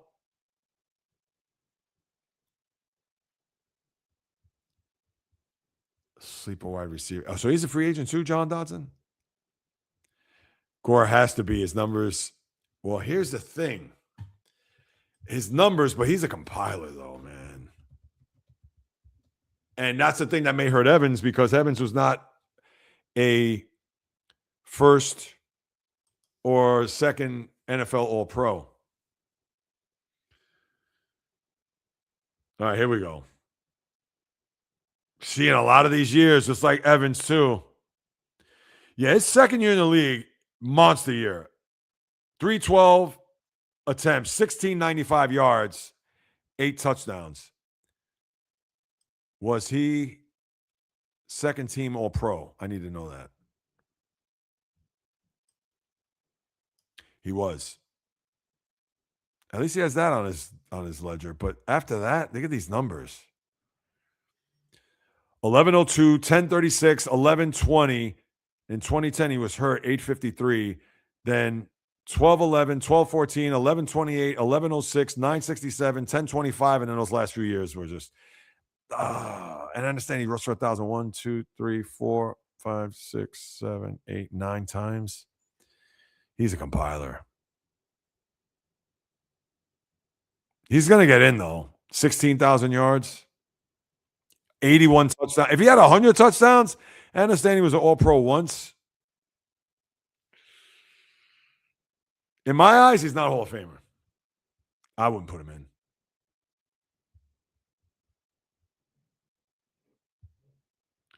Let me see. Who is comparable to him, though? Curtis Martin? Let's look him up real quick.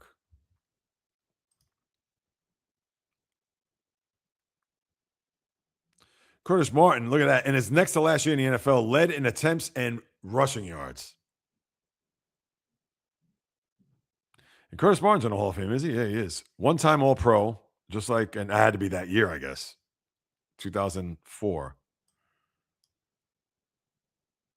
Curtis Martin went to Pittsburgh Panthers. Yeah, he was Rookie of the Year, All-Pro, All-Pro second team twice. Yeah, and he rushed 1487, 1152, 1160, 1280, 1464, 1204, 1513. How many touchdowns? 90. What do you average a carry? 4. And listen, that's not a knock on Gore. But yeah, that's he's a compiler. What's this? Texans are promoting Shaplinski. Charge running Houston. Okay. Go on, Val. An all-decade player? Yeah, that he was. Oh, that's all right, Val. Please, mine isn't either. No, listen, if you think I won't vociferously debate against you on that, not like what we see with Andrew Jones and Scott Rowland in the Baseball Hall of Fame. But yeah, Gore, first of all, he shouldn't be on the first. He's not a first ballot Hall of Famer. I mean, because I could give you numbers from guys that had shorter career. I look at Terrell Davis. Better yet, you know the guy that I loved, that I thought was a monster? Earl Campbell.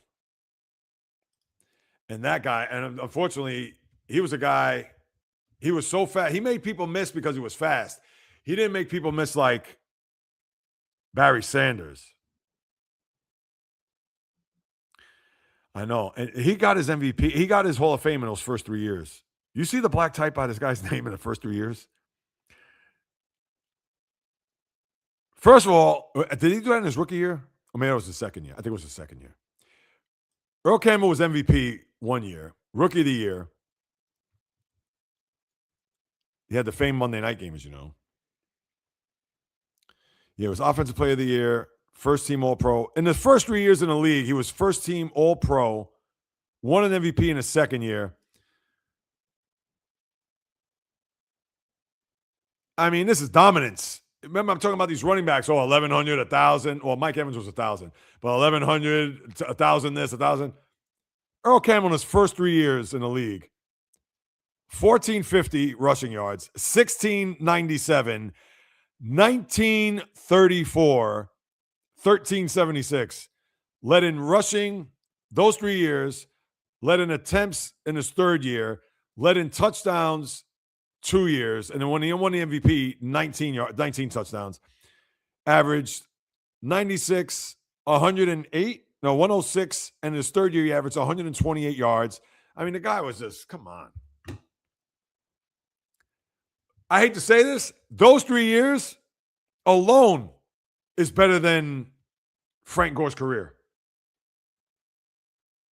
That we could debate that. I mean, those aren't great years. Those are killer years.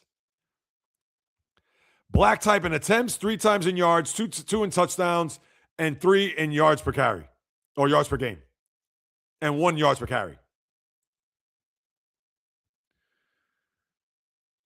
And that's not, I'm not trying to kill Frank Gore here. I'm not. Yeah, I'm not even going to put and I put Campbell. I'm not going to put Barry Sanders or Emmett. I mean, that's just unfair. I just bring up Campbell because when you look at his career overall, because after that, then he fell off because that's when the injuries caught up. And even in that 4th year, 361, 1376. And then, yeah, in Houston, that was a strike year, 157 for 538. Then he had 1301. Then after that, he fell apart. Then he went to New Orleans. And to me, Earl Campbell has like the greatest highlights. You know what? Like, what time is it? Yeah, I got a few minutes. Yeah, I'm going to show you some highlights here. And this is thanks to you, Bio. I know I should have done this and I probably will do so at some point. If I show you Earl Campbell and his dominance for the young whippersnapper out there. All right, Earl Campbell. This is when he was in college, Texas. Earl Campbell. Earl Campbell had, to me, yeah, here it is. This is the first thing. Earl Campbell had the best stiff arm ever. Have you ever seen this, people? I'm going to show it to you right now. Earl Campbell, share. Yep.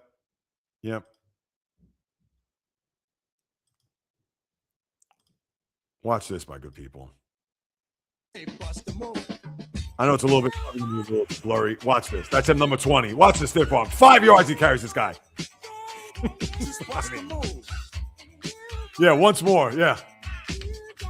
Look at his stiff arm, people. I mean, do I need to say any more? Do I need to say any more? That's number 1. Here's another highlight of his. That is an all-timer against, I hate to bring this up, this is the Biles Rams.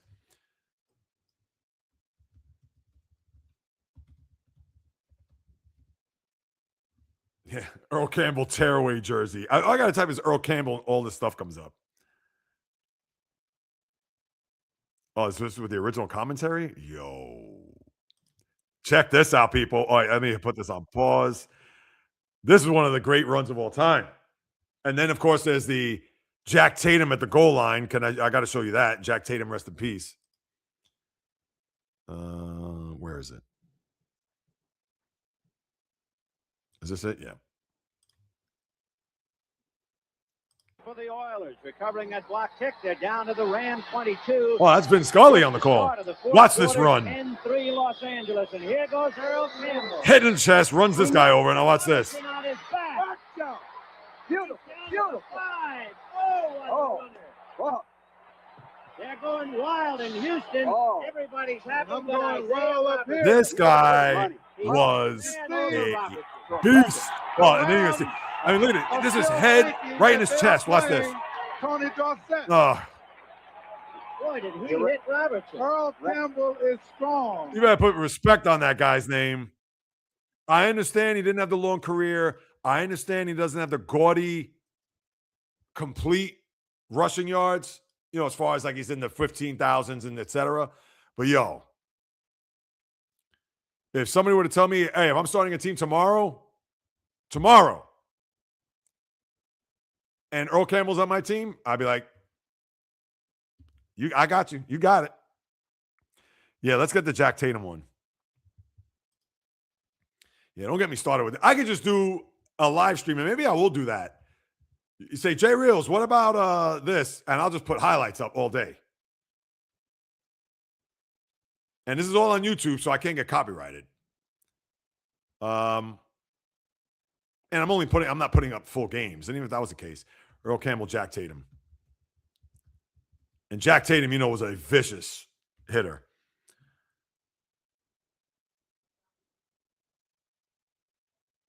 Hold on. All right. Yeah, it has a short on it. Can I pause this? All right. Last one. And then I'll stop. All right. Oh, that's the other one. Here we go. Ready? The hardest hit. Oh, sorry. My mouse But is. the hardest hit that Earl Campbell ever dished out. We're playing the Raiders in the Dome. 1979. It was 4th and 1. Earl Campbell had the football. And Tatum, this is long in the tooth here, by the way, but still, there he is right there. Collide on the right in the neck. Earl around the right end, and it was a collision that was heard outside the dome. He hit him, and then Jack went down. He felt really good because he hit Earl hard. And the two guys hit and collided, and they just was like that, like two rams or bulls or something. And then they just fell into the end. Hang on, guys. I got to get like a wider shot of this. I got to get, come on.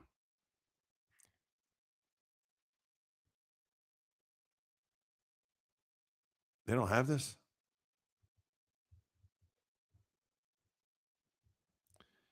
Yeah, they have the Assassin Jack Tatum career highlights.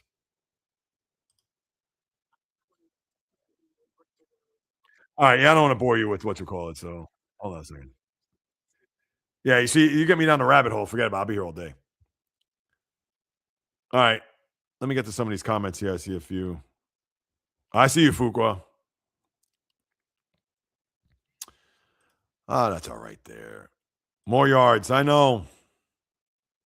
Compiler, though. Compensation agreed. 5th round pick? Yeah, that's nothing. Yeah, I would have done that too. Only second to Sean McCoy. Shady McCoy. Look at that. Yeah, he had do you know what? Let me see. He's not a Hall of Famer either, but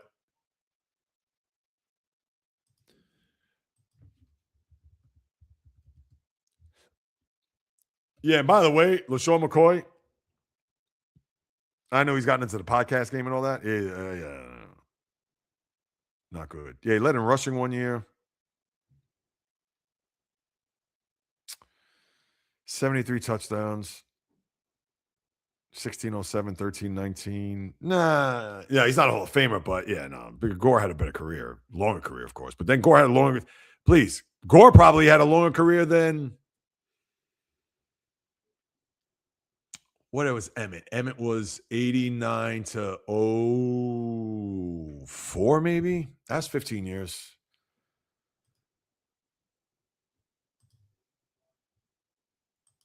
Let me see. My memory can't remember a lot of things like Sharks to score goals. I remember it. That's all right. Val, it's all good. It's all good. No, I know he is third time all rushing. That's for sure. Listen. I don't know. Maybe it's just me. Marshall Lynch Beastquake stiff arm during. Oh, no, that was good too. Good one, Fuqua. That was really good. I remember that. Sparks today's trade, Buffalo. Okay. If you make it to the top 3 all-time position, shoe in. Yeah. Nah, you know what? I could see that. I don't know. I mean, put it this way. When you think of him in the upper when you think of, put it this way, the top 10 running backs of all time, is Frank Gore on that list? Answer that one honestly, the novice. He is not. I could run through the top 10 in my head and not even rushing. Campbell's up there. I'm sorry. He's nowhere even near the top 25 in rushing. Campbell, I think, had like 8,900 yards. If I had to do top 10, Emmett, Eric Dickerson, Barry Sanders, Jim Brown. That's 4. O.J. Simpson, Franco Harris.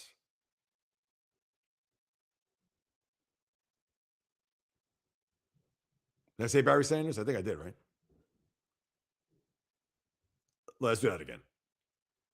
All right, I got to start. Jim Brown, Walter Payton. I didn't even mention Walter Payton. Jim Brown, Walter Payton, Barry Sanders, Emmitt Smith, Eric Dickerson, OJ,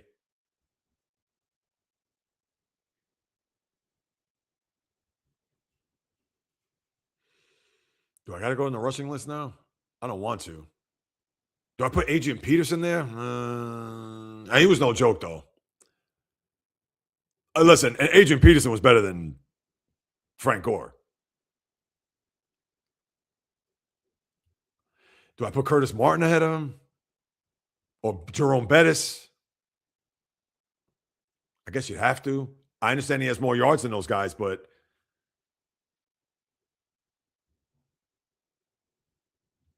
top 10. I said OJ. Yeah, to me, it doesn't crack the top 10.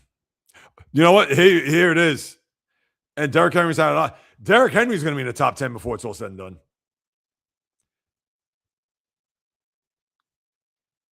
Thank you, Fugo, for that assist. Derrick Henry's going to be in the top 10.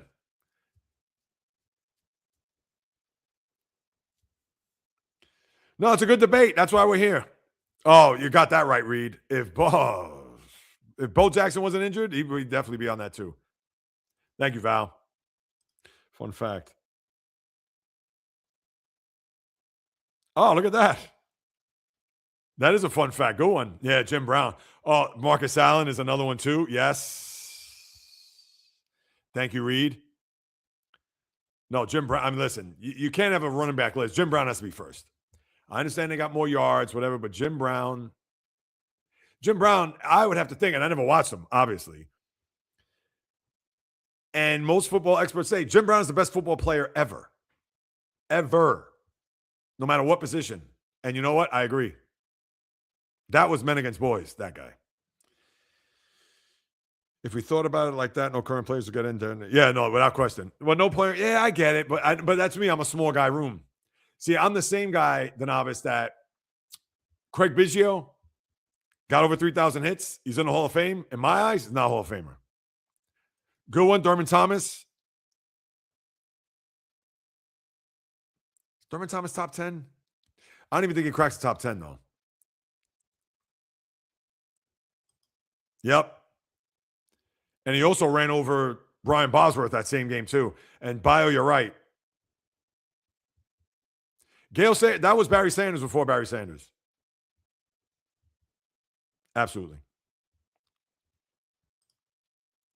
No, Walter Payton. Listen, yeah, I would think Walter Payton was no joke. And the thing about Walter Payton is he was a great all-around back. Would run you over, would run past you, catch the ball out of the backfield, block. I mean, as complete as it gets. Yes, absolutely. Oh, I'd say yes. The thing about OJ was a great runner. Just like Eric Dickerson was a great runner. Eric Dickerson had those strides. He had that. I mean, he was a gazelle. And that's what OJ Simpson was. OJ Simpson had strides. And that's where he was great. And he could cut. Fantastic. Yes, Earl Campbell, Reed, 100%. No, I love this. This is great dialogue. And let me tell you, if you want me to do more, I could do more lives like that where we could just talk. Because I understand I want to have a theme. Now, the podcast is separate because podcast is podcast. But if you want to do more of an open forum, let me know. No, you're right. Reed, he had one of the best lines. If you see the NFL films, he said the best. Give me 18 inches of daylight. That's all I need. And when you hear that, you're like, oh, okay. Oh, Joe Morris, yeah. 86 Giants, of course. Yep, like Marcus Allen. Absolutely. And hey, both from USC. Cam Jordan, all right.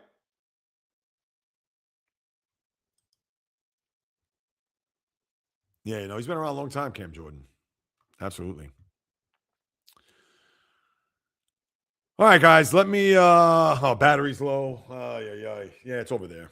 But yeah, we'll do more of this. And matter of fact, I'm doing my 31 days of live streaming tomorrow. Maybe we'll do that. We'll go back and forth. I may be outside. I may be indoors. If I'm indoors, great. We'll go through it. Yeah, the student body. Yeah, exactly. But no, we'll tomorrow you'll see me live somewhere. I don't know what time. It's going to be random, as you know, and even into the weekend. But next week, you already know, Monday, podcast pregame, podcast 11 a.m., chopping up about sports. I appreciate you all. Thank you so much for stopping by. As you know, in the blood and the DNA, talking sports since birth. As long as I'm in front of the microphone and camera, I promise to deliver nothing but passion, fire, energy, fury, thoughts, opinions, critiques, praise, analysis, feelings on anything and everything that's happening in all the sports. So, from the South Bronx, South Beach, South Central, South Pacific, and all points beyond, people, anything else? Any last-minute comments? Now's your opportunity. Feel free. But I'm just any last-minute stuff here pop up. Let's see. I think that's it. All right. All right, my good people. Enjoy the rest of your Thursday into the weekend. I'll see you tomorrow. Some bat time, some bat channel. Now you know which channel. As I continue this journey, doing 31 days of live streams here for the month of March. But as always, people, thank you for the support, for the love and support back to you guys and gals. And until next time, everybody, on the flip.